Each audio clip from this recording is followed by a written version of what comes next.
അല്ലാഹുവിന്റെ മഹ്ശറയിലേക്ക് കടന്നു വരുമ്പോൾ യാ റസൂലല്ലാഹ് അങ്ങന്റെ കൂടെയുണ്ടാകുമോ നബിയേ? ആയിഷ റളിയല്ലാഹു തആല അൻഹ ചോദിക്കുമ്പോൾ അല്ലാഹുവിന്റെ റസൂലിന്റെ കണ്ണങ്ങോട്ട് നിറയുകയാണ്. ആയിഷ റളിയല്ലാഹു തആല അൻഹയുടെ മടിത്തട്ടിൽ നിന്ന് പ്രവാചകൻ എഴുന്നേൽക്കുകയാണ്. എന്നിട്ട് അല്ലാഹുവിന്റെ റസൂൽ പറയുന്ന ആയിഷ, പരലോകത്തെ കുറിച്ച് നിനക്കറിയില്ലേ ആയിഷ? അല്ലാഹുവിന്റെ റസൂൽ പറയുകയാണ്, യൗമ യഫിറുൽ മർഉ മിൻ അഖീഹി വ ഉമ്മിഹി വ അബീഹി വ സാഹിബതിഹി വ ബനീഹി. ആയിഷ,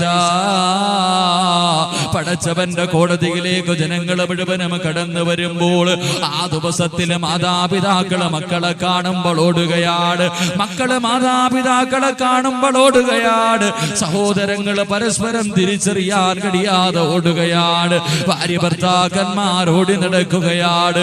അല്ലാഹുവിന്റെ ഖുർആൻ പറയുന്ന പ്രവാചകന്മാരും എല്ലാവരും ആദം നബി മുതൽ ഈസാ നബി വരെയുള്ള സർവ്വ പ്രവാചകന്മാരും ഈ ലോകത്ത് കടന്നു വന്നവരും മുഴുവനും പടച്ചവന്റെ കോടതിയിൽ നിന്ന് കരഞ്ഞുകൊണ്ടിരിക്കുകയാണ്. എല്ലാവരും അവരവരുടെ കാര്യം നോക്കി നടക്കുകയാണ്. അല്ലാഹുവിന്റെ റസൂൽ പറയുന്ന ആയിഷ, അന്നത്തെ ദിവസത്തെ കുറിച്ച് നിനക്കറിയുമോ ആയിഷ? അന്നത്തെ ദിവസത്തെ കുറിച്ച് നിനക്കറിയുമോ ആയിഷ? അല്ലാഹുവിന്റെ റസൂൽ പറയുകയാണ്, ആ കാലഘട്ടത്തിൽ എങ്ങാണം അന്നത്തെ ദിവസം എങ്ങാണം ഗർഭിണികളായ പെണ്ണുങ്ങളുണ്ടെങ്കിൽ അവർ പ്രസവിക്കുന്നത് പോലും അവരറിയില്ല ആയിഷ. കൊച്ചുകുട്ടികളുടെ മുടികൾ പോലും നരച്ചു പോകുന്ന ദിവസമാണ്. ആ ദിവസത്തിൽ അല്ലാഹുവിന്റെ റസൂൽ പറയുന്ന ആയിഷ, എന്റെ സമുദായം 41 കോലത്തിലാ ഖബറിൽ നിന്ന് എഴുന്നേറ്റ് വരുന്നത്. പട്ടിയുടെ കോലത്തിലുള്ളവരുണ്ട്, പന്നിയുടെ കോലത്തിലുള്ളവരുണ്ട്, കഴുതയുടെ രൂപത്തിൽ വരുന്നവനുണ്ട്, പിൻദ്വാരങ്ങളിൽ കൊടികൊത്തി വെച്ച് വരുന്നവനുണ്ട്, പേപ്പട്ടിയുടെ രൂപത്തിൽ വരുന്നവനുണ്ട്, ഉഹുദ് മലയോളം വലിപ്പമുള്ള കുടവയർ വലിച്ചു കൊണ്ടുവരുന്നവനുണ്ട്. എന്റെ പ്രിയമുള്ളവരെ, ഇതുപോലെ 41 വിഭാഗമായി എന്റെ സമുദായം പടച്ചവന്റെ മുന്നിലേക്ക് കടന്നു വരുമ്പോൾ അല്ലാഹുവിന്റെ റസൂൽ പറയുന്ന ആയിഷ,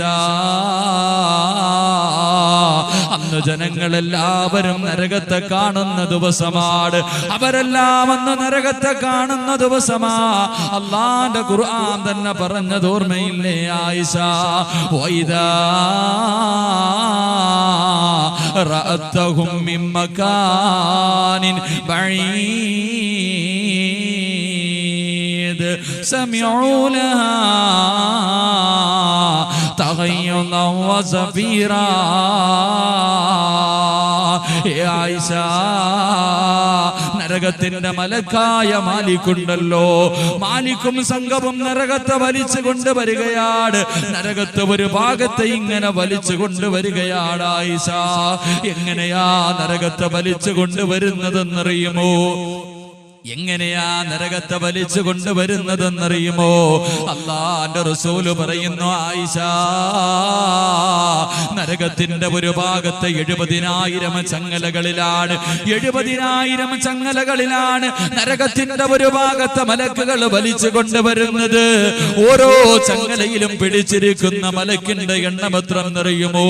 നരകത്തിന് 70,000 ചങ്ങലകളിൽ വലിച്ചു കൊണ്ടുവരുമ്പോൾ ആ 70,000-ൽ ഓരോ ചങ്ങലകളിലും 70,000 മലക്കുകളാണ് പിടിച്ചിരിക്കുന്നത്. അവർ അല്ലാഹുവിന്റെ നരകത്തെ ഇങ്ങനെ വലിച്ചു കൊണ്ടുവരുമ്പോൾ അല്ലാഹുവിന്റെ റസൂൽ പറയുന്നു ആയിഷ, എല്ലാവരും ഓടി ഒളിക്കുന്ന ദിവസമാണ് ആയിഷ. അന്ന് കൈ സംസാരിക്കും ആയിഷ, അന്ന് കാല് സംസാരിക്കും ആയിഷ, അന്ന് നിന്റെ ശരീരത്തിന്റെ ഓരോ അവയവങ്ങളും പടച്ചവരോട് നിനക്കെതിരായി സാക്ഷി പറയുന്ന ദിവസമാണ് ആയിഷ. നിന്റെ തലയുടെ തൊട്ടുമുകളിൽ സൂര്യൻ ഉദിച്ചു നിൽക്കുന്ന ദിവസം എന്റെ പ്രിയമുള്ളവരെ അല്ലാഹുവിന്റെ റസൂല് പറയുകയാണ്, അന്ന് എന്നുണ്ടല്ലോ 10 മാസം ഗർഭം ധരിച്ച് മരണവേദനയുടെ വേദനയും സഹിച്ച് പ്രസവിച്ച എന്റെ പ്രിയപ്പെട്ട മക്കളുണ്ടല്ലോ, ആ മക്കൾ അല്ലാഹുവോട് പറയുന്ന ദിവസമല്ല, എന്റെ ഉമ്മയൊന്ന് മലർത്തി കിടത്തി തന്നെങ്കിൽ അവരുടെ നെഞ്ചത്ത് കയറി നിന്ന് ഈ ചൂടിൽ നിന്ന് അല്പമെങ്കിലും എനിക്ക് ശമനം കിട്ടാൻ എന്റെ മാതാപിതാക്കളെ മലർത്തി കിടത്തി തരണേ അല്ലാ എന്ന് പടച്ചവരോട് പറയുന്ന ദിവസമാണ്, എന്ന് പടച്ചവരോട് പറയുന്ന ദിവസമാണ്. ആയിഷ, അന്നത്തെ ദിവസം ജനങ്ങൾ മുഴുവനും ഓടി നടക്കുമ്പോൾ അല്ലാഹുവിന്റെ റസൂല് പറയുന്ന, ആയിഷ 3 സ്ഥലങ്ങളുണ്ടല്ലോ, 3 സ്ഥലങ്ങളിലെത്തുമ്പോ ഒരു മനുഷ്യനും സഹായിക്കാൻ കഴിയില്ല ആയിഷ,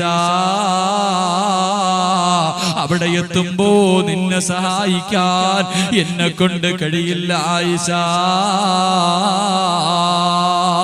നിറകണ്ണുകളോടെ അല്ലാഹുവിന്റെ പ്രവാചകനോട് ആയിഷ സിദ്ദീഖ റളിയല്ലാഹു തആല അൻഹ ചോദിക്കുകയാണ്, യാ റസൂലല്ലാഹ്,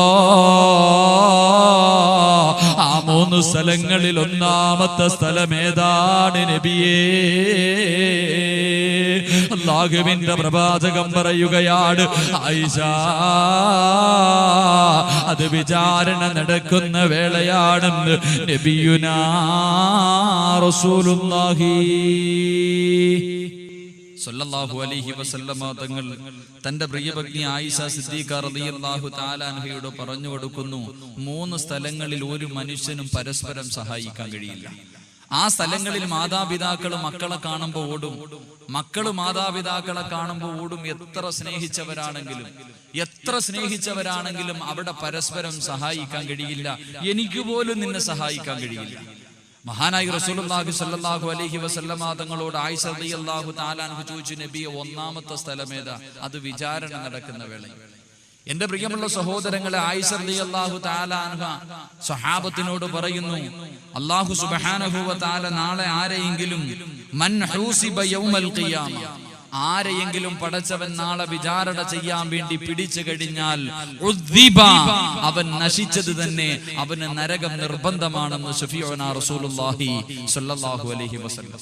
നാളെ പടച്ചവൻ ആരെയെങ്കിലും വിചാരണ ചെയ്യാൻ വേണ്ടി പിടിച്ച, എന്റെ മുന്നിലിരിക്കുന്ന നിങ്ങളെ ആരെങ്കിലും നാളെ അള്ളാഹു ഹിസാബ് ചെയ്യാൻ വേണ്ടി വിളിച്ചു കഴിഞ്ഞാൽ എന്റെ പ്രിയപ്പെട്ടവരെ, നിങ്ങളുടെ കാര്യത്തിൽ തീരുമാനമായി, പിന്നെ നിങ്ങൾക്ക് സ്വർഗത്തിൽ കടക്കാൻ കഴിയില്ല. മഹാനായ റസൂലുള്ളാഹി സ്വല്ലല്ലാഹു അലൈഹി വസല്ലമ തങ്ങളോട് സഹാബത്ത് ചോദിച്ചു, യാ റസൂലല്ലാഹ്, രക്ഷപ്പെടാൻ വല്ല വഴിയുമുണ്ടോ?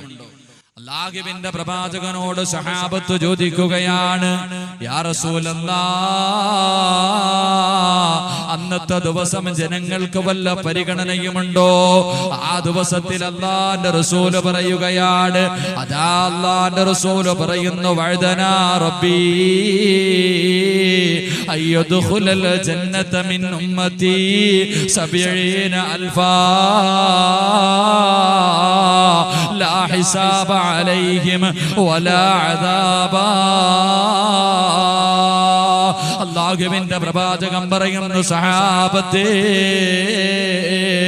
പടച്ചവൻ എന്നോട് വാഗ്ദാനം ചെയ്തിരിക്കുകയാണ്, പടച്ചവൻ എന്നോട് പറഞ്ഞിരിക്കുകയാ, എന്റെ സമുദായത്തിൽ നിന്ന് 70,000 പേരുണ്ടല്ലോ, അവര് നാളെ ഹിസാബില്ലാതെ സ്വർഗത്തിലേക്ക് കടക്കുമെന്ന് പടച്ചവൻ എന്നോട് പറഞ്ഞെന്ന് പ്രവാചകൻ പറയുമ്പോൾ സഹാബത്ത് ചോദിക്കുന്നു, യാ റസൂലല്ലാഹ്,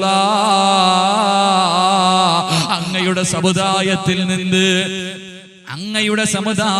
നിന്ന് 70,000 പേരെ സ്വർഗത്തിൽ കടക്കുമോ എന്ന് ചോദിക്കുമ്പോൾ അല്ലാഹുവിന്റെ റസൂല് പറയുന്നു, സഹാബാ, മഅ കുല്ലി അൽഫിൻ 70. അല്ലാഹുവിന്റെ പ്രവാചകൻ പറയുകയാണ്, ആ 70,000 പേരുണ്ടല്ലോ, പടച്ചവൻ 70,000 പേരെ തെരഞ്ഞെടുക്കുകയാണ്. ആ 70,000-ൽ ഓരോ വ്യക്തികളുണ്ടല്ലോ, ആ ഓരോ വ്യക്തികളുടെ കൂടെയും 70,000 പേരാണ്. നാളെ എന്റെ സമുദായത്തിൽ നിന്ന് ലക്ഷക്കണക്കിന് ആൾക്കാരുണ്ടല്ലോ, ഹിസാബില്ലാതെ സ്വർഗത്തിലേക്ക് കടന്നു പോകും പോകുമെന്ന് നബിയുനാ റസൂലുള്ളാഹി സല്ലല്ലാഹു അലൈഹി വസല്ലമ തങ്ങൾ പറയുന്നു, എന്റെ സമുദായത്തിൽ നിന്ന് 70,000 പേര്, ആ ആദ്യം തെരഞ്ഞെടുക്കുന്ന 70,000 പേരിൽ ഓരോ ആളുടെ കൂടെയും 70,000 പേര്. അങ്ങനെ ലക്ഷക്കണക്കിന് ആൾക്കാർ നാളെ ഹിസാബില്ലാതെ സ്വർഗത്തിൽ കടക്കുമെന്ന് നബിയുനാ റസൂലുള്ളാഹി സ്വല്ലല്ലാഹു അലൈഹി വസല്ലം. അല്ലാഹു സുബ്ഹാനഹു വ തആല ആ വിഭാഗത്തിൽ ഈ മജ്ലിസിൽ വന്നിരുന്ന് നമ്മളെ ഉൾപ്പെടുത്തി അനുഗ്രഹിക്കുമാറാകട്ടെ. നാളെ ഹിസാബില്ലാതെ സ്വർഗത്തിൽ കടക്കുന്ന ഭാഗ്യവാന്മാരിൽ അല്ലാഹു നമ്മളെ ഉൾപ്പെടുത്തി അനുഗ്രഹിക്കുമാറാകട്ടെ. മഹാനായ പ്രവാചകൻ സ്വല്ലല്ലാഹു അലൈഹി വസല്ലമ തങ്ങളോട് സഹാബത്ത് ചോദിച്ചു, നബിയെ, ഹിസാബില്ലാതെ സ്വർഗത്തിൽ കടക്കുന്നവരാരെല്ലാമാണ്? നാളെ ഹിസാബില്ലാതെ സ്വർഗത്തിൽ കിടക്കുന്ന ഭാഗ്യവാന്മാർ ആരെല്ലാമാണ്? അല്ലാഹുവിന്റെ പ്രവാചകനോട് ചോദിച്ചപ്പോൾ അല്ലാഹുവിന്റെ റസൂല് എണ്ണിക്കൊണ്ട് കുറെ കാര്യങ്ങൾ പറഞ്ഞു കൊടുത്തു. നാളെ ഹിസാബില്ലാതെ സ്വർഗത്തിൽ കിടക്കുന്നവരെ കുറിച്ച് മഹാനായ പ്രവാചകനെ പഠിപ്പിച്ചു കൊടുക്കുകയാണ്. നാളെ പടച്ചവന്റെ കോടതിയിൽ നമ്മൾ മുഴുവനും ഒരുമിച്ച് കൂട്ടുമ്പോൾ അല്ലാഹു ചില വ്യക്തികളെ അടുത്തേക്ക് വിളിക്കുകയാണ്. പടച്ചവൻ തന്റെ അർശിന്റെ ഭാഗത്തിരുന്ന് കൊണ്ട് ചില വ്യക്തികളെ അടുത്തേക്ക് വിളിക്കുകയാണ്. ഒന്നാമതായി വിളിക്കുന്ന വിഭാഗം ഏതെന്നറിയുമോ? അല്ലാഹുവിന്റെ റസൂൽ അതാ സഹാബത്തിനോട് പറഞ്ഞു കൊടുക്കുകയാണ്. പരിശുദ്ധമായ ഖുർആനിലെ ഒരു ആയത്തോതി കൊടുക്കുകയാണ്. ഇന്നമാ യുവഫസ്സാബിറൂന അജ്റുഹും ബിഗൈരി ഹിസാബ്. ഹിസാബില്ലാതെ സ്വർഗത്തിൽ കിടക്കുന്ന ഒന്നാമത്തെ വിഭാഗം ആരെന്നറിയുമോ? ഹിസാബില്ലാതെ സ്വർഗത്തിൽ കിടക്കുന്ന ഒന്നാമത്തെ വിഭാഗം ആരെന്നറിയുമോ?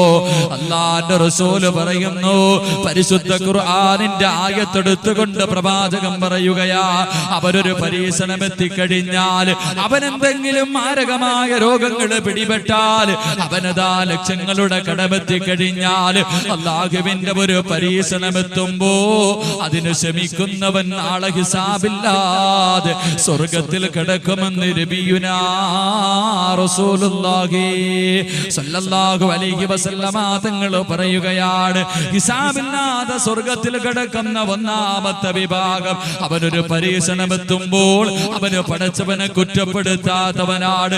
അവന് ലക്ഷങ്ങളുടെ കടമുള്ളപ്പോൾ പടച്ചവനെ കുറ്റപ്പെടുത്താത്തവനാണ്. ക്യാൻസർ രോഗമാണെന്നറിയുമ്പോൾ പടച്ചവനോട് പരാതി പറയാത്തവനാണ്. എന്റെ പ്രിയമുള്ള സഹോദരങ്ങളെ, അല്ലാഹുവിന്റെ പ്രവാചകനെ സല്ലല്ലാഹു അലൈഹി വസല്ലമ തങ്ങളുടെ മുന്നിലേക്ക് അതാ ഹബ്ബാബ് ഇബ്നു അറത്ത് റളിയല്ലാഹു തആല അൻഹു കടന്നു വരികയാണ്. മഹാനായ ഹബ്ബാബ് ഇബ്നു അറത്ത് റളിയല്ലാഹു അൻഹുവും സഹാബത്തും കടന്നു വരികയാണ്. അവിടെ വന്നിട്ട് പറയുന്നു, യാ റസൂലല്ലാഹ്, അല്ലാഹുവിന്റെ പ്രവാചകന്റെ മുന്നിലേക്ക് കടന്നു വരികയാണ്. അല്ലാഹുവിന്റെ പ്രവാചകന്റെ മുന്നിലേക്ക് കടന്നു വരികയാ. എന്നിട്ട് പറയുന്നു, യാ റസൂലല്ലാഹ്, അലാ തസ്തൻസിറു ലനാ അലാ തദ്ഉ ലനാ യാ റസൂലല്ലാഹ്.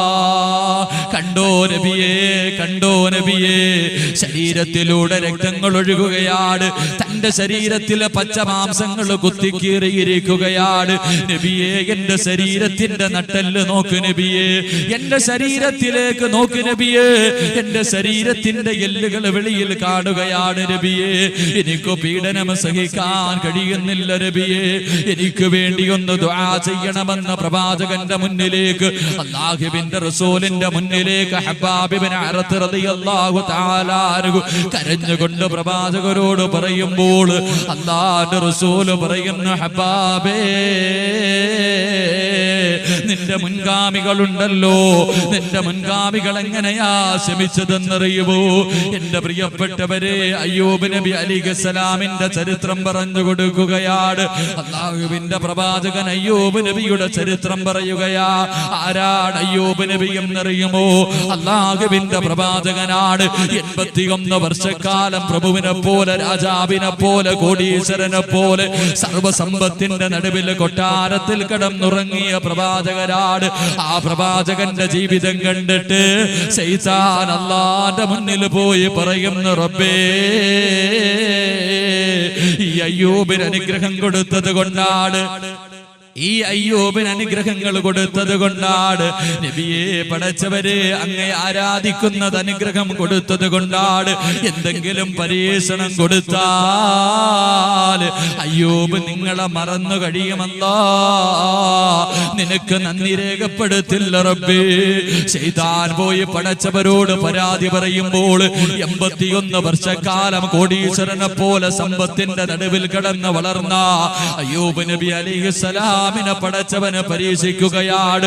ലോകത്തൊരു മനുഷ്യനും കൊടുക്കാത്ത പരീക്ഷണമാണ്. അതാ ഒരു സുപ്രഭാതം അങ്ങോട്ട് പൊട്ടിവിടരുമ്പോൾ തന്റെ സമ്പത്ത് മുഴുവനും നശിക്കുകയാണ്. തന്റെ കൊട്ടാരങ്ങൾ തകർന്നു വീഴുകയാണ്. തന്റെ കൃഷിയിടങ്ങൾ മുഴുവനും തകർന്നു പോവുകയാണ്. തന്റെ പ്രിയപ്പെട്ട ഭാര്യയും മക്കളും മരണപ്പെടുകയാണ്. ഇന്നലത്തെ കോടീശ്വരൻ ഒന്നുമില്ലാത്ത പാവപ്പെട്ടവനാണ്. ഒരു നേരത്തെ ആഹാരം കഴിക്കാൻ പോലും വകയില്ലാതെ അയ്യൂബ് നബി അലൈഹിസ്സലാം പാവപ്പെട്ട ദരിദ്രനായി മാറിയിരിക്കുകയാണ്. അവസരത്തിലും അല്ലാഹുവിനെ സ്തുതിക്കുകയാണ്. പടച്ചവൻ രണ്ടാമത്തെ പരീക്ഷണം കൊടുക്കുകയാ. ലോകത്തൊരു മനുഷ്യനും കൊടുക്കാത്ത മാരകമായ രോഗം കൊടുക്കുകയാണ്. തന്റെ ശരീരങ്ങൾ മുഴുവനും പുഴുത്തെളിയുകയാണ്. തന്റെ ശരീരത്ത് പഴുത്തുകൊണ്ട് വർണ്ണങ്ങൾ പിടിച്ച് പുഴുക്കൾ നടക്കുകയാണ്. തന്റെ ശരീരത്ത് നിന്ന് ദുർഗന്ധമടിച്ച് വീശുകയാണ്. ആ അവസരത്തിൽ അയ്യൂബ് നബി അലൈഹിസ്സലാമിന്റെ നാട്ടുകാരുണ്ടല്ലോ, ഇന്നലെ വരെ കൂടെ നടന്നവരുണ്ടല്ലോ, അയ്യൂബ് നബിയെ സ്വന്തം നാട്ടിൽ നിന്ന് പുറത്താക്കുകയാണ്. അയ്യൂബ് നബിയെ സ്വന്തം നാട്ടിൽ നിന്ന് പുറത്താക്കുകയാ. അയ്യൂബേ, നിന്റെ ശരീരത്തിൽ നിന്ന് ദുർഗന്ധമടിക്കുന്നത് ശ്വസിക്കാൻ കഴിയുന്നില്ല, അതുകൊണ്ട് നാട്ടിൽ നിന്ന് പോകണമെന്ന് ആട്ടിയോടിക്കുകയാണ്. ജനിച്ചു വളർന്ന നാട്ടിൽ നിന്നതാ അയ്യൂബ് നബി അലൈഹിസ്സലാം അതാ ആട്ടിയിറക്കുകയാണ്. മരുഭൂമിയിലൂടെ നടന്നു പോകുമ്പോൾ തന്റെ പ്രിയപ്പെട്ട ഒരേ ഒരു ഭാര്യ മാത്രം അയ്യൂബ് നബിയുടെ കൂടെ പോവുകയാണ്. എന്റെ പ്രിയമുള്ളവരെ, ചരിത്രം പറയുകയാണ്, മാരകമായ രോഗം പിടിച്ചുകൊണ്ട് നടക്കുകയാണ്. ഒരു മരത്തിന്റെ ചുവട്ടിൽ പോയിരിക്കുമ്പോൾ അതാ യാചിച്ച് ജീവിക്കുന്ന മനുഷ്യര് പറഞ്ഞുവത്രേ, അയ്യൂബ് നബിയേ,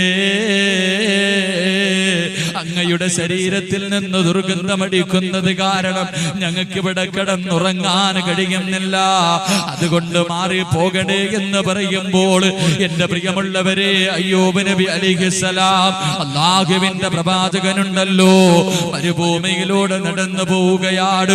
ഒരു ദിവസം രാവിലെ നോക്കുമ്പോ തന്റെ ശരീരത്തിലൂടെ പുഴുക്കൾ നടക്കുകയാണ്. എല്ലുകൾ വെളിയിൽ കാണുകയാണ്. ശരീരത്തിൽ നിന്ന് മാംസങ്ങൾ തറയിലേക്ക് വീഴുകയാണ്. ഇത് കണ്ടിട്ട് തന്റെ പ്രിയപ്പെട്ട ഭാര്യയ്ക്ക് സഹിക്കാൻ കഴിയുന്നില്ല. പൊട്ടിക്കരഞ്ഞുകൊണ്ട് വന്നിട്ട് പറയുന്നു, നബിയേ,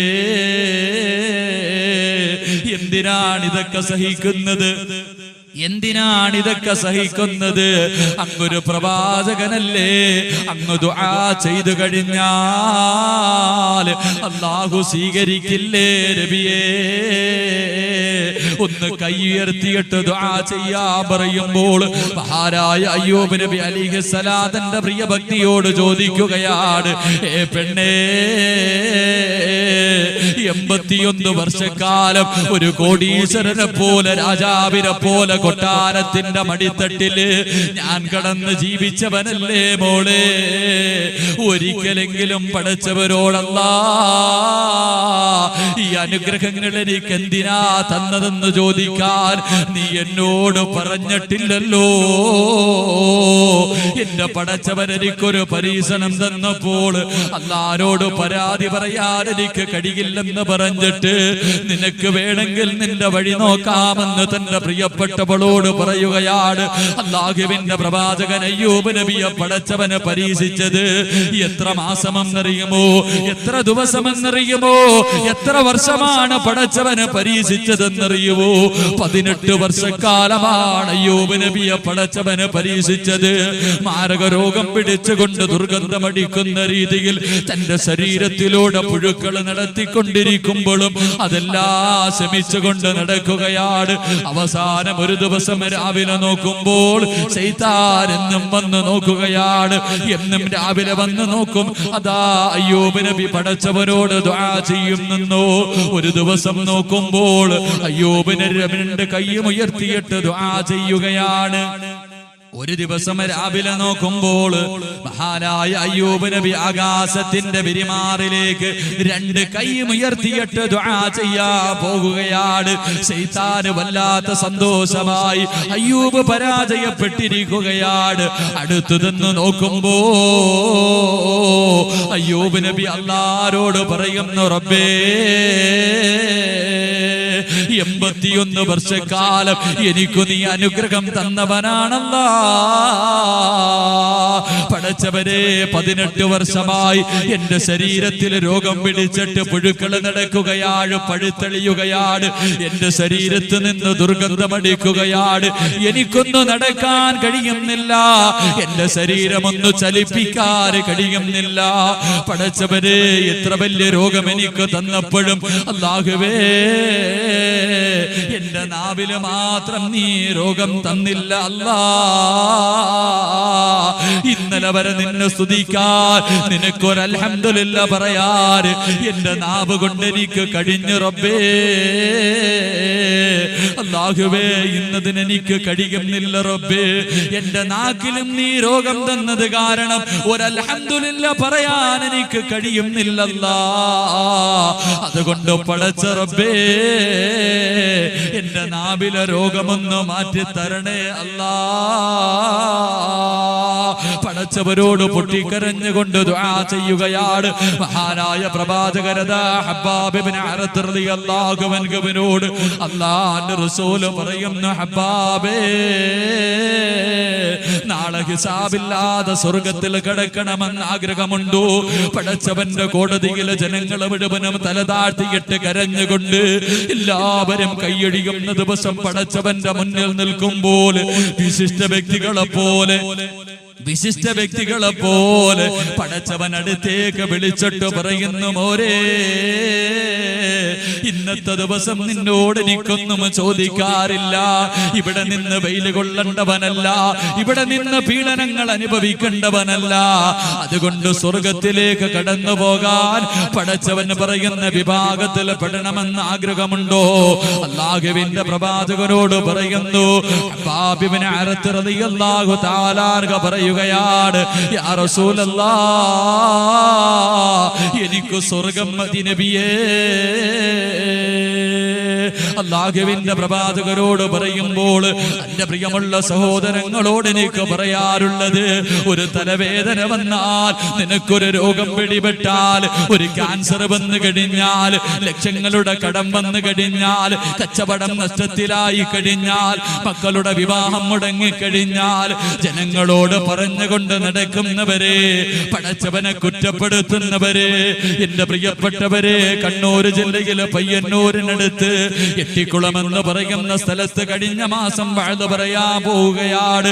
ഈ പാവപ്പെട്ട ഞാൻ ഭക്ഷണം കഴിക്കാൻ ഒരു വീട്ടിലേക്ക് കയറി ചെല്ലുമ്പോൾ ആ വീട്ടിലതാ അബ്ദുള്ള എന്ന് പറയുന്ന 18 വയസ്സുള്ള ഒരു പൊന്നുമകൻ, അബ്ദുള്ള എന്ന് പറയുന്ന 18 വയസ്സുള്ള ഒരു പൊന്നുമകൻ കട്ടിലിൽ കിടക്കുകയാണ്. ആ പൊന്നുമകന്റെ അവസ്ഥ എന്തെന്നറിയുമോ? മെത്തയിൽ വെള്ളമൊഴിച്ചിട്ട് അതിന്റെ മുകളിലാണ് കിടക്കുന്നത്. ആ സഹോദരന്റെ വാപ്പയോട് എന്താണ് സംഭവിച്ചതെന്ന് ചോദിക്കുമ്പോൾ ആ സഹോദരൻ പറയുന്നു, ഉസ്താദ് 4 വയസ്സ് വരെ വീടിന്റെ മുന്നിലൂടെ കളിച്ച് നടന്നവരാണ്. എന്റെ കൈ പിടിച്ചുകൊണ്ട് നടന്ന പൊന്നുമോരാ. ഈ അബ്ദുള്ള എന്ന് പറയുന്ന 18 വയസ്സുള്ള പൊന്നുമകനെ കാണിച്ചിട്ട് പറയുകയാ, ഒരു പനി വന്നു ഉസ്താദ്. എന്നിട്ട് ശരീരങ്ങൾ മുഴുവനും നീരുപിടിക്കുകയാണ്. ശരീരങ്ങൾ മുഴുവനും നീരുപിടിച്ചിട്ട് തന്റെ എല്ലുകൾ ഒടിഞ്ഞുകൊണ്ടിരിക്കുകയാണ്. 18 വർഷക്കാലമായി മുസ്ലിമേ തന്റെ 4ാമത്തെ വയസ്സിൽ കിടക്കാൻ തുടങ്ങിയതാണ്. ആ 18 വയസ്സുള്ള ചെറുപ്പക്കാരനുണ്ടല്ലോ, എന്നോട് നിന്ന് നോക്കുമ്പോൾ സുബ്ഹാനല്ലാഹ്, തലയല്ലാതെ മറ്റൊരവയവം അനക്കാൻ കഴിയുന്നില്ല. ശരീരങ്ങൾ മുഴുവനും നീര് പിടിച്ചിട്ട് എല്ലുകൾ മുഴുവനും ഒടിയുകയാണ്. അതാ പ്രിയപ്പെട്ട ചെറുപ്പക്കാരൻ പറയുന്നു, ഉസ്താദ് ദുആ ചെയ്യണേ, വേദന സഹിക്കാൻ കഴിയുന്നില്ല. അവസാനമാ വീട്ടിൽ നിന്നിറങ്ങുമ്പോൾ ആ പ്രിയപ്പെട്ട മകനോട് പോകട്ടെ എന്ന് ചോദിക്കുമ്പോൾ, ആ അബ്ദുള്ളയോട് വിശേഷണത്തെ അന്വേഷിക്കുമ്പോൾ ആ ചെറുപ്പക്കാരൻ ഇപ്രകാരം പറയുന്നു, ഉസ്താദ് അൽഹംദുലില്ലാഹ്, പടച്ചവൻ എന്റെ കൈകാലുകൾക്ക് രോഗം തന്നു, എന്റെ ശരീരം മുഴുവനും പടച്ചവൻ എനിക്ക് തളർത്തിയിട്ടിരിക്കുകയാ. എങ്കിലും ഉസ്താദേ പറയാൻ എനിക്ക് പടച്ചവന് ദിക്ർ പറയാൻ എന്റെ നാവിനൊരു കുഴപ്പമില്ലല്ലോ. എല്ലാവരും പറയുന്നത് എന്റെ ചെവി കൊണ്ട് കേൾക്കാൻ കഴിയുന്നല്ലോ. എന്റെ മാതാപിതാക്കളെ കാണാൻ പടച്ചവൻ എനിക്ക് കാഴ്ച തന്നല്ലോ. ഉസ്താദേ എനിക്ക് സ്വർഗം കിട്ടും, ഉസ്താദേ എനിക്ക് സ്വർഗം കിട്ടും. ആ പ്രിയപ്പെട്ട 18 വയസ്സുള്ള അബ്ദുള്ള പറയുകയാ, ഇന്ന് വരെ ഒരു ഹറാമും എന്റെ കണ്ണുകൊണ്ട് കണ്ടിട്ടില്ല, ഇന്ന് വരെ ഒരു പാപവും ഞാൻ ചെയ്തിട്ടില്ല, ഒരു പാപം ചെയ്യുന്ന സ്ഥലത്തിലേക്ക് ഇന്ന് വരെ ഞാൻ പോയിട്ടില്ലല്ലോ. പടച്ചവൻ ഇഷ്ടമുള്ളത് കൊണ്ടാണല്ലോ അല്ല എന്നെ പരീക്ഷിച്ചതെന്ന് പറഞ്ഞുകൊണ്ട് ആ പ്രിയപ്പെട്ട ചെറുപ്പക്കാരൻ പുഞ്ചിരിക്കുന്ന മുഖത്തോട് എന്നോട് പറയുമ്പോൾ എന്റെ പ്രിയപ്പെട്ടവരെ കണ്ണു നിറഞ്ഞു പോവുകയാണ്. അതുകൊണ്ട് എന്റെ പ്രിയപ്പെട്ടവരോട് പറയുകയാ, എന്റെ മുന്നിലിരിക്കുന്ന നിങ്ങളെ ആരെങ്കിലും പടച്ചവന് പരീക്ഷിക്കുമ്പോൾ അത് അള്ളാന്റെ തീരുമാനമാണെന്ന് മനസ്സിലാക്കിക്കൊണ്ട് ക്ഷമിക്കാനുള്ള മനസ്സ് കാണിച്ച അള്ളാന്റെ ഖുർആൻ പറയുകയാ, നാളെ ഹിസാബില്ലാതെ സ്വർഗത്തിൽ കിടക്കുന്ന ഒന്നാമത്തെ വിഭാഗം ഇന്നമാ യുവഫസ്സാബിറൂന അജ്റുഹും ബിഗൈരി ഹിസാബ്.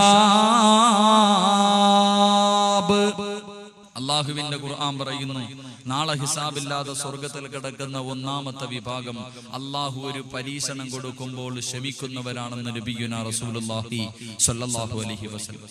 മഹാനായ പ്രവാചകൻ സ്വല്ലല്ലാഹു അലൈഹി വസല്ലമ തങ്ങൾ, അല്ലാഹുവിന്റെ പ്രവാചകൻ ഒരു ദിവസം സുബഹി നമസ്കാരം കഴിഞ്ഞു തന്റെ സഹാബത്തിന്റെ എതിരെ തിരിഞ്ഞിരുന്നു. എന്നിട്ട് അള്ളാന്റെ റസൂൽ സല്ലല്ലാഹു അലൈഹി വസല്ലമ തങ്ങൾ പറഞ്ഞു, ഹൗലുൽ കൗസറിലെ വെള്ളം ഞാൻ എല്ലാവർക്കും കോരിയാ കൊടുക്കണം. ഹൗലുൽ കൗസറിലെ വെള്ളം എല്ലാവർക്കും പ്രവാചകൻ തങ്ങൾ സല്ലല്ലാഹു അലൈഹി വസല്ലമ തങ്ങൾ കോരിയാ കൊടുക്കണം, എല്ലാവരുടെ കയ്യിലാ കൊടുക്കണം. ഒരേ ഒരാളുടെ വായിൽ മാത്രം ഒഴിച്ചു കൊടുത്തു. ഒരേ ഒരു സഹാബിയുടെ വായിൽ മാത്രം അള്ളാന്റെ പ്രവാചകൻ ഹൗലുൽ കൗസറിലെ വെള്ളം ഒഴിച്ചു കൊടുക്കും. ഏത് സഹാബിയുടെ വായിലാ ഒഴിച്ചു കൊടുക്കും? ആർക്കെങ്കിലും അറിയും? ആർക്കെങ്കിലും അറിയും? ഒറ്റ സഹാബിയുടെ, അറിയണവരെന്ന് കൈവക്കി. ഒറ്റ സഹാബിയുടെ വായിൽ മാത്രം. അള്ളാഹുവിന്റെ പ്രവാചകൻ ഇത് പറഞ്ഞപ്പോൾ സഹാബാക്കളൊക്കെ വളരെ, എല്ലാവരും അബൂബക്കർ സിദ്ദീഖ് റളിയല്ലാഹു തആല അൻഹുവിന്റെ മുഖത്തേക്ക് നോക്കി. ഏത് കാര്യം പറഞ്ഞാലും അബൂബക്കറാണല്ലോ മുമ്പിൽ. ചിലരൊക്കെ ഉസ്മാൻ ഇബ്നു അഫ്ഫാൻ, ഓരോ സഹാബത്തിന്റെ മുഖത്തും എല്ലാവരും വളരെ അത്ഭുതത്തോടെ ആരുടെ വായിലായിരിക്കും പ്രവാചകൻ വെള്ളം ഒഴിച്ചു കൊടുക്കുക. എന്റെ പ്രിയമുള്ളവരെ, ആ അവസരത്തിൽ അള്ളാന്റെ റസൂല് പറഞ്ഞു, ഞാൻ ആരുടെ വായിലാണ് ഹൗലുൽ കൗസറിലെ വെള്ളം ഒഴിച്ചു കൊടുക്കുന്നത് എന്നറിയുമോ? മഹാനായ സയ്യിദുനാ ബിലാൽ റളിയല്ലാഹു തആല. ബിലാൽ റളിയല്ലാഹു തആല അൻഹുവിന്റെ വായിൽ മാത്രമേ പ്രവാചകൻ വെള്ളം ഒഴിച്ചു കൊടുക്കൂ ഹൗലുൽ കൗസറിൽ.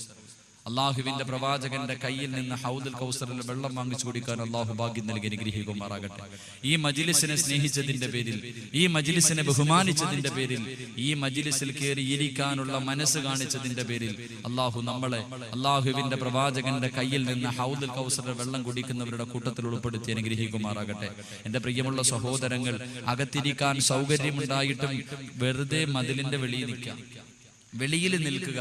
എന്റെ പ്രിയമുള്ളവരെ, അവിടെ നിൽക്കുന്നതിനേക്കാളും നല്ലത് ഈ മജ്ലിസിൽ കയറിയിരിക്കുക. ഇത് സ്വർഗമാണ്. ഈ സ്വർഗത്തിൽ ഇരിക്കാൻ അവസരം കിട്ടിയിട്ട് അല്ലാ ഞാൻ വെളിയിലെ നിൽക്കത്തുള്ളൂ എന്ന് പറഞ്ഞാൽ ചിലപ്പോൾ നാളെയും അവിടെ വെളിയിൽ നിൽക്കേണ്ടി വരും. ഇഷ്ടമുള്ളപ്പോൾ ഇറങ്ങിപ്പോകാലോ. ഞാൻ ആരെ ഒന്നും പറയാറില്ല. എന്റെ പ്രസംഗം 1.5 മണിക്കൂർ അല്ലെങ്കിൽ 2 മണിക്കൂറിനുള്ളിൽ നിർത്തേണ്ടതുണ്ട്. എപ്പോ വേണമെങ്കിലും ഇറങ്ങിപ്പോകാം. ഒന്നീ നിങ്ങൾ ഈ ഇൽമിന്റെ മജ്ലിസിൽ കയറിയിരിക്കുക. ഇതിനെ ബഹുമാനിക്കുക. അല്ലാഹു അതിനുള്ള ഭാഗ്യം നൽകി അനുഗ്രഹിക്കുമാറാകട്ടെ. എന്റെ പ്രിയമുള്ള സഹോദരങ്ങളെ, മഹാനായ ബിലാൽ റളിയല്ലാഹു തആല അൻഹുവിന്റെ വായിൽ മാത്രം വെള്ളം ഒഴിച്ചു കൊടുക്കാനുള്ള കാരണമെന്താ?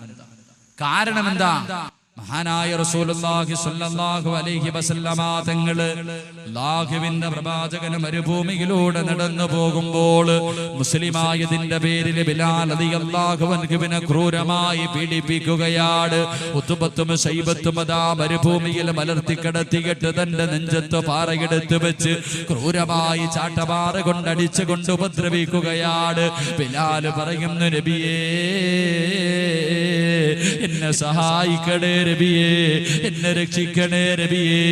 ഓരോ ദിവസവും പ്രവാചകനെ കാണുമ്പോൾ ബിലാൽ റളിയല്ലാഹു തആല അൻഹു പറയുകയാണ്, അല്ലാഹുവിന്റെ പ്രവാചകൻ ഒരു ദിവസം നട്ടുച്ച സമയത്ത് ളുഹർ നമസ്കാരം കഴിഞ്ഞ് അല്ലാഹുവിന്റെ റസൂൽ നടന്നു വരുമ്പോ മഹാനായ ബിലാൽ റളിയല്ലാഹു തആല അൻഹു ഉണ്ടല്ലോ, ആ വെയിലത്ത് കിടന്ന് മരുഭൂമിയിൽ കിടന്നിട്ട് തന്റെ യജമാനനോട് വെള്ളത്തിന് കിടന്ന് യാചിക്കുകയാണ്. എനിക്കൽപ്പം വെള്ളം തരണേ എന്ന് പറഞ്ഞ് യാചിക്കുമ്പോൾ അല്ലാഹുവിന്റെ റസൂൽ നോക്കുമ്പോഴതാ ഉതുബത്ത് കടന്നു പോവുകയാണ്. ഉതുബത്ത് കടന്നു പോവുകയാണ്. തന്റെ യജമാനൻ കടന്നു പോയിട്ട് ഒട്ടകത്തിന്റെ മൂത്രമെടുക്കുകയാണ്. ഒട്ടകത്തിന്റെ മൂത്രമെടുത്തുകൊണ്ട് മഹാനായ ബിലാൽ റളിയല്ലാഹു തആല അൻഹുവിന്റെ മുന്നിലേക്ക് കടന്നു വരികയാ. അല്ലാഹുവിന്റെ റസൂല് നോക്കുമ്പോ വെള്ളത്തിന് കിടന്ന് യാചിക്കുകയാണ്. ഒട്ടകത്തിന്റെ മൂത്രമെടുത്തുകൊണ്ട് വന്ന് ബിലാൽ റളിയല്ലാഹു അൻഹുവിന്റെ വായിലേക്ക് എടുത്തൊഴിച്ചു കൊടുക്കാൻ പോകുമ്പോൾ അല്ലാഹുവിന്റെ റസൂല് കടന്നു പോവുകയാണ്. ബിലാൽ റളിയല്ലാഹു അൻഹുവിന്റെ വായിലേക്ക് തന്റെ കൈവെക്കുകയാണ്. എന്നിട്ട് അല്ലാഹുവിന്റെ റസൂൽ പറയുന്നു, ബിലാലേ ക്ഷമിക്കൂ ബിലാലേ, ക്ഷമിക്കൂ ബിലാലേ, നീ ഇതൊന്ന് കുടിക്കൂ ബിലാലേ. നാളെ ഹൗദുൽ കൗസറിലെ വെള്ളം എല്ലാവരുടെയും കയ്യിൽ ഞാൻ എടുത്തു കൊടുക്കുമ്പോൾ ഏ ബിലാലേ, ഇന്ന് നീ ക്ഷമിച്ചു കഴിഞ്ഞാൽ, ഇന്ന് നീ ക്ഷമിച്ചു കഴിഞ്ഞാൽ നിന്റെ വായിലേക്ക് ഞാൻ വെള്ളമൊഴിച്ചു തരാ ബിലാലേ. അല്ലാഹുവിന്റെ പ്രവാചകൻ അങ്ങോട്ട് പറയുമ്പോൾ മഹാനായ സയ്യിദിനാ ബിലാൽ റളിയല്ലാഹു തആല അൻഹു പുഞ്ചിരിക്കുന്ന മുഖത്തോട് കുതിരയുടെ മൂത്രം അങ്ങോട്ട് കുടിച്ചു എന്ന് ചരിത്രം പഠിപ്പിക്കുമ്പോൾ എന്റെ പ്രിയമുള്ളവരെ, ക്ഷമിക്കാനുള്ള മനസ്സുണ്ടായാൽ നാളെ ഹിസാബില്ലാതെ സ്വർഗത്തിൽ കിടക്കുന്ന ഒന്നാമത്തെ വിഭാഗത്തിൽ നിനക്ക് പങ്കെടുക്കാൻ കഴിയുമെന്ന്, നിനക്ക് ചേരാൻ കഴിയുമെന്ന് നബിയുനാ റസൂലുള്ളാഹി സല്ലല്ലാഹു അലൈഹി വസല്ലമ തങ്ങൾ പറയുന്നു, ഹിസാബില്ലാതെ സ്വർഗത്തിൽ കിടക്കുന്ന ഒന്നാമത്തെ വിഭാഗം എന്തെങ്കിലും ഒരു വിപത്തുണ്ടാകുമ്പോൾ ക്ഷമിക്കുന്നവർ. രണ്ടാമത്തെ വിഭാഗം ഏതാ? അല്ലാഹുവിന്റെ പ്രവാചകൻ സല്ലല്ലാഹു അലൈഹി വസല്ലമ തങ്ങൾ അല്ലാഹുവിന്റെ പ്രവാചകനതാ സ്വഹാബത്തിനോട് പറഞ്ഞു കൊടുക്കുകയാണ്. രണ്ടാമത്തെ വിഭാഗം ഏതെന്നറിയുമോ? അല്ലാഹുവിന്റെ ഭാഗത്ത് നിന്ന് വിളിക്കുന്ന രണ്ടാമത്തെ വിഭാഗം ഏതാണ്? അല്ലാഹുവിന്റെ പ്രവാചകൻ പറയുന്നു, സഹാബാ തതജാഫാ ജുനൂബുഹും അനിൽ മളാജി. എന്റെ പ്രിയമുള്ളവരെ, ഈ പള്ളം നിവാസികളുണ്ടല്ലോ, എല്ലാവരും പാതിരാത്രിയിൽ അവരുടെ വീടിനകത്ത് കിടന്ന് സുഖിച്ചുറങ്ങുകയാണ്. എല്ലാം മറന്നുകൊണ്ട് എല്ലാവരും പാതിരാത്രിയുടെ നിശബ്ദതയിൽ സുഖമായി കിടന്നുറങ്ങുമ്പോൾ പാതിരാത്രിയിൽ എഴുന്നേറ്റ് 2 റക്അത്ത് തഹജ്ജുദ് നിസ്കരിക്കുന്നവരുണ്ടല്ലോ, അവൻ നാളെ ഹിസാബില്ലാതെ സ്വർഗത്തിൽ കിടക്കുമെന്ന് നബിയുനാ റസൂലുള്ളാഹി സല്ലല്ലാഹു അലൈഹി വസല്ലമ തങ്ങൾ പറയുന്നു, തഹജ്ജുദ് നിസ്കരിക്കുന്നവർ. എന്റെ പ്രിയമുള്ളവരെ, എന്റെ മുന്നിലിരിക്കുന്ന എത്ര പേർക്ക് ആ തഹജ്ജുദ് നിസ്കാരമുള്ളത് നിത്യമായി നമുക്കുണ്ടാവും? റമളാൻ മാസമൊക്കെ എത്തുമ്പോൾ എല്ലാവരും തഹജ്ജുദ് നിസ്കരിക്കും. അത് കഴിയുമ്പോൾ കഴിഞ്ഞു. എന്റെ പ്രിയമുള്ളവരെ, മഹാനായ റസൂലുള്ളാഹി സല്ലല്ലാഹു അലൈഹി വസല്ലമ തങ്ങളോട് പടച്ചവൻ ഒരു അവസരത്തിൽ പറഞ്ഞു അത്രേ, നബിയെ, എനിക്ക് ഭൂമിയിൽ ദുനിയാവിൽ കുറെ ആൾക്കാരുണ്ട്, ചില അടിമകളുണ്ട്, ചില അടിമകൾ എനിക്ക് ദുനിയാവിലുണ്ട്. അവർ എന്നെ ഇഷ്ടപ്പെടുന്നു, അവരെന്നെ ഇഷ്ടപ്പെടുന്നതിനേക്കാൾ ഞാൻ അവരെ ഇഷ്ടപ്പെടുന്നു. എന്നെ അവരിഷ്ടപ്പെടുന്നു, അതിനേക്കാൾ ഞാൻ അവരെ ഇഷ്ടപ്പെടുന്നു. അവൻ എന്നിലേക്ക് വരാൻ ആഗ്രഹിക്കുന്നു, അതിനേക്കാൾ ഞാൻ ആഗ്രഹിക്കുന്നു അവൻ എന്റെ മുന്നിലേക്കൊന്ന് വരാൻ.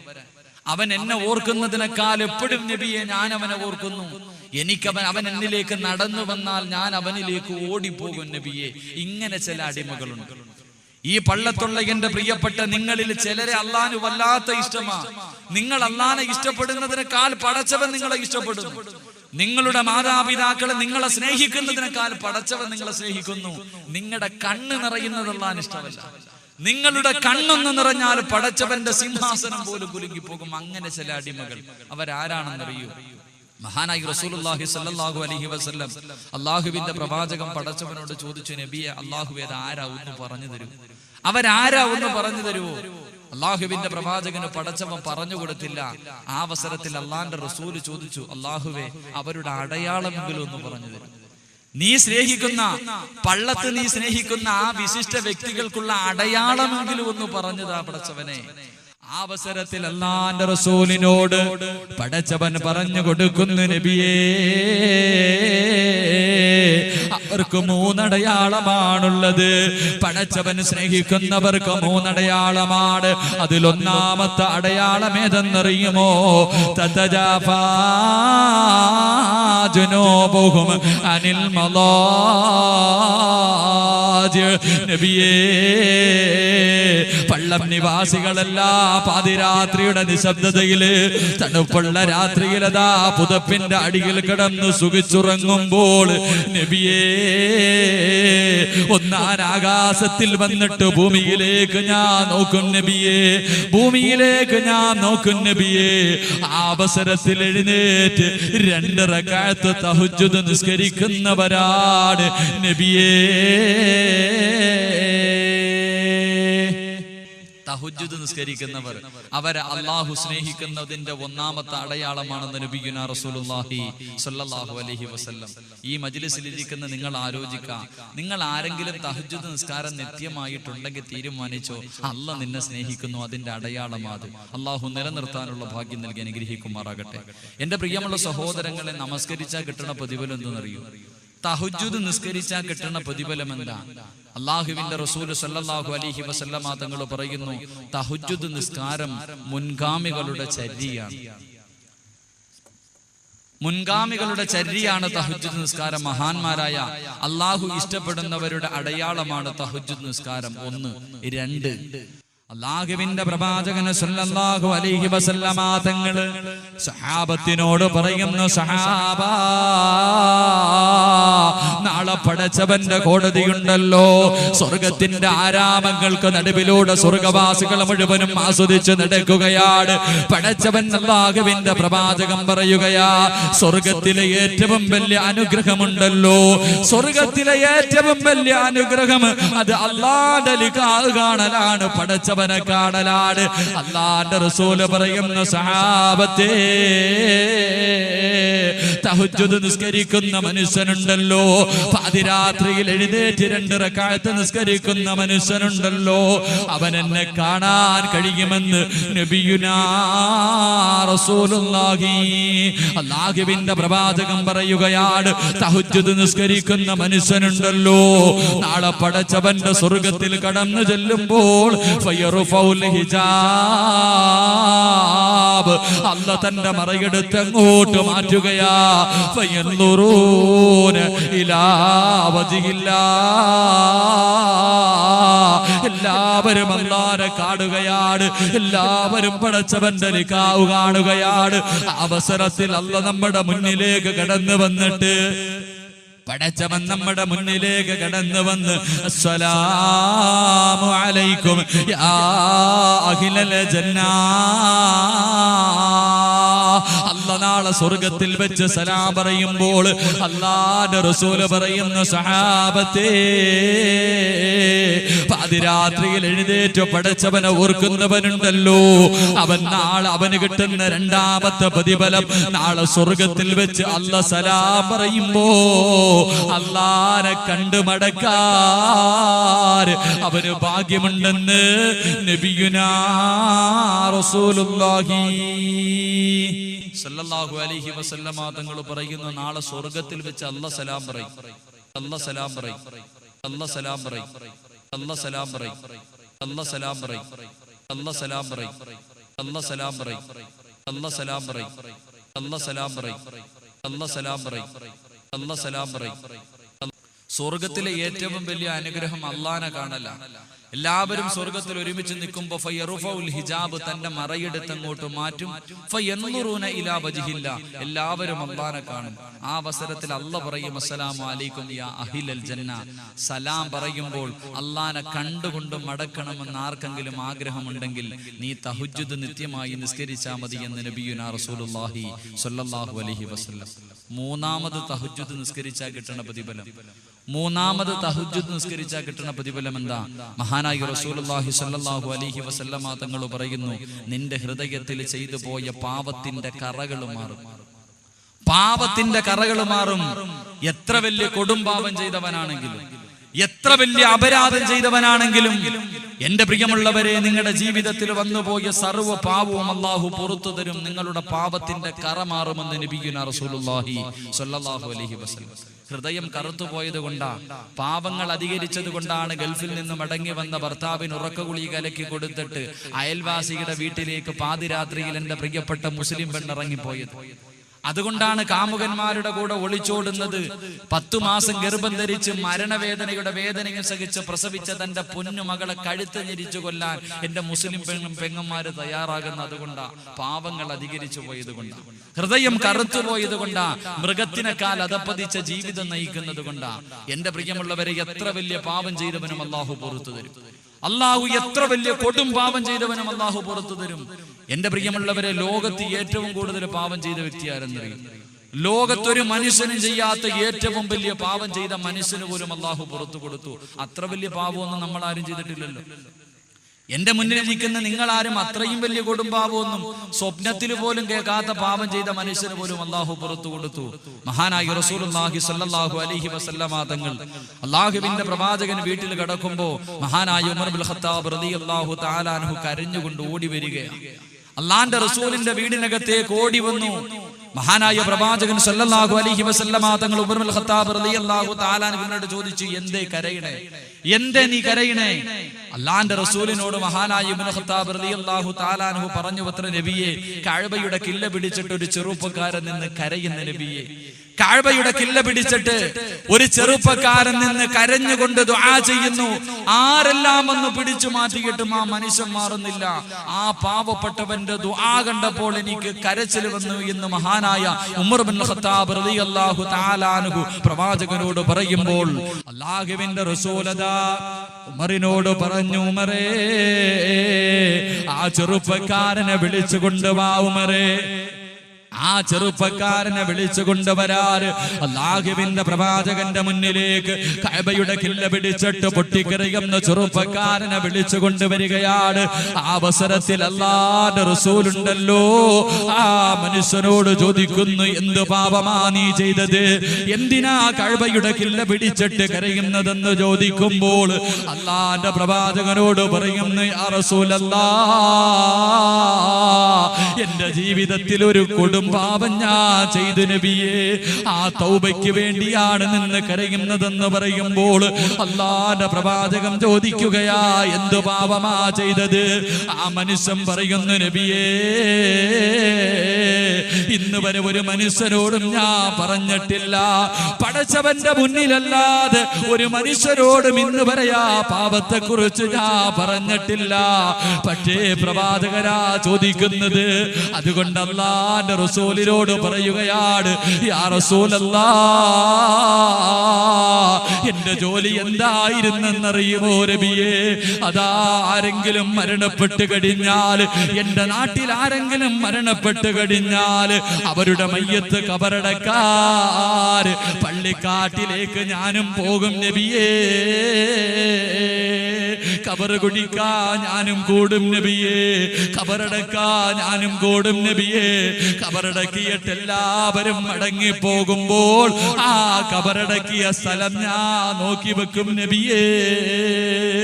പാതിരാത്രി കടന്നു വരുമ്പോൾ, പാതിരാത്രി എത്തിക്കഴിയുമ്പോ, എല്ലാവരും കടന്നുറങ്ങി കഴിയുമ്പോ, യാ റസൂലല്ലാഹ്, ഈ എഴുന്നേറ്റ് പള്ളിക്കാട്ടിലേക്ക് പോകും നബിയേ. ആ പള്ളിക്കാട്ടിലേക്ക് കടന്നു പോയിട്ട് ആ കബർ ഞാനങ്ങ് മാന്തും നബിയേ. എന്നിട്ട് ആ മയ്യത്തിന്റെ ശരീരത്തിൽ പൊതിഞ്ഞിരിക്കുന്ന 3 കഷ്ണം കഫൻ തുണിയുണ്ടല്ലോ, അതാ ശരീരത്തിൽ നിന്ന് ഞാൻ അടിച്ചെടുക്കും നബിയെ. മോട്ടിച്ചു കൊണ്ടുപോയി പട്ടണത്തിൽ കൊണ്ടുപോയി വിറ്റിട്ട് അതുകൊണ്ട് ജീവിക്കുകയാണ് നബിയേ. എന്നിട്ടാ പരിസം പറയുകയാണ്, യാ റസൂലല്ലാഹ്, ഒരു ദിവസമുണ്ടല്ലോ 7 വർഷങ്ങൾക്ക് മുമ്പ് എന്റെ നാട്ടിലൊരു സുന്ദരിയായ പെണ്ണ്, ഏത് ചെറുപ്പക്കാരനും ആഗ്രഹിക്കുന്ന ഈ യുവത്വത്തിന്റെ നടുവിലൂടെ നടന്നു പോകുന്ന ചെറുപ്പക്കാരിയായ തൊലിവെളുപ്പുള്ള ഒരു സുന്ദരിയായ സാലിഹത്തായ പെണ്ണ് മരിച്ചു നബിയേ. ആ പെണ്ണിന്റെ മയ്യത്ത് കൊണ്ടുപോയി കബറടക്കി നബിയെ. കബർ നോക്കി വെച്ച് നബിയെ. പാതിരാത്രിയിൽ എല്ലാവരും അവരുടെ കൂരയ്ക്കകത്ത് കടന്നിറങ്ങുമ്പോൾ ആരും അറിയാതെ ആ കബറിന്റെ പുറത്തേക്ക് ഞാൻ നടന്നു നബിയെ. ആ കബറിന്റെ മുന്നിലേക്ക് നടന്നു പോവുകയാണ്. അതാ കബറങ്ങോട്ട് മണ്ണുകൾ വെട്ടി മാറ്റുകയാണ്. ആ കബറിനകത്ത് പലകകൾ മറക്കി മാറ്റുകയാണ്. എന്നിട്ട് യാ റസൂലല്ലാഹ്, ആ കബറിനകത്തേക്ക് ഞാൻ ഇറങ്ങി നബിയേ. ആ പെണ്ണിന്റെ കബറിനകത്തേക്ക് ഇറങ്ങിയിട്ട്, ആ യുവതിയുടെ കബറിനകത്തേക്ക് ഇറങ്ങിയിട്ട് ആ പെണ്ണിന്റെ ശരീരത്തിൽ കഫം പൊതിഞ്ഞിരിക്കുന്ന തുണി ഞാൻ എടുത്തു മാറ്റി നബിയേ. അല്ലാഹുവിന്റെ പ്രവാചകരോട് പറയുകയാണ്, യാ റസൂലല്ലാഹ്, ആ പെണ്ണിന്റെ ശരീരത്തിൽ നിന്ന് കഫൻ തുണി അഴിച്ചു മാറ്റി കബറിൽ നിന്ന് മുകളിലേക്ക് കേറുമ്പോ ആ പെണ്ണിന്റെ ശരീരത്തിലേക്ക് ഞാനൊന്ന് തിരിഞ്ഞു നോക്കി നബിയേ. സുന്ദരിയായ ചെറുപ്പക്കാരിയായ വെളുത്ത ശരീരമുള്ള പെണ്ണിന്റെ ശരീരം കണ്ടപ്പോൾ എനിക്ക് വികാരം തോന്നി നബിയേ. ആ പെണ്ണിനെ കബറിനകത്തിട്ട്, ആ മരിച്ച പെണ്ണിന്റെ മയ്യത്തിനെ കബറുമാന്തിയിട്ട് കബറിനകത്തിട്ട് ഞാൻ വ്യഭിചരിച്ചു നബിയേ. അല്ലാഹുവിന്റെ പ്രവാചകന്റെ മുന്നിലേക്ക് പൊട്ടിക്കരഞ്ഞുകൊണ്ട് ആ ചെറുപ്പക്കാരൻ ഈ പാപം അങ്ങോട്ട് പറയുമ്പോ അല്ലാഹുവിന്റെ റസൂലിന്റെ കണ്ണ് നിറയുകയാണ്. പ്രവാചകന് തളർന്നു പോവുകയാ. അല്ലാഹുവിന്റെ റസൂല് മിണ്ടാതിരിക്കുകയാണ്.